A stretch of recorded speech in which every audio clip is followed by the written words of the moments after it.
पुण्यामधील यशस्वी शिंदे हत्याकांडातील आरोपी दाऊद शेख याच्या 30 जुलै रोजी नवी मुंबई पोलिसांनी कर्नाटकातून मुसक्या आवळल्या. 31 जुलै रोजी सकाळी 10 वाजता प्रचंड पोलीस बंदोबस्तात क्रूर कर्मा दाऊद शेखला पनवेल सत्र न्यायालयात हजर करण्यात आले होते. मेहरबान न्यायालयाने आरोपी दाऊद शेखला 7 दिवसांची पोलीस कोठडी सुनावण्यात आली होती. तसेच दाऊद शेखवर अॅट्रॉसिटी अंतर्गत कलम लावण्यात आले. दिनांक 8 ऑगस्ट रोजी क्रूरकर्मा दाऊद शेखला व्हिडिओ कॉन्फरन्सद्वारे पनवेल सत्र न्यायालयात हजर करण्यात आले आहे. माननीय न्यायालयाने दाऊदला 13 ऑगस्ट पर्यंत पोलीस कोठडी सुनावण्यात आली आहे. तसेच पोलीस तपासात मृत यशस्वी शिंदेचा मोबाईल सापडलेला नाही व अनेक पुरावे जमा करणे आवश्यक असल्याने 6 दिवसाची पोलीस कोठडीत वाढ करण्यात आली. तरुणीचा मोबाईल आरोपीने नेमका कुठे फेकला असा प्रश्न पोलिसांना पडलाय. या प्रकरणात आणखी किती नवे ट्विस्ट समोर येणार व आरोपीला फाशीची शिक्षा कधी होणार या गोष्टीकडे संपूर्ण उरणकर व शिंदे कुटुंबीय प्रतीक्षेत आहेत.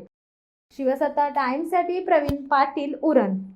धडक बेधडक वृत्त देणाऱ्या आपल्या शिवसत्ता टाइम्स न्यूज चॅनलला लाल बटन दाबून सबस्क्राईब करा आणि बेल आयकॉनला क्लिक करायला विसरू नका.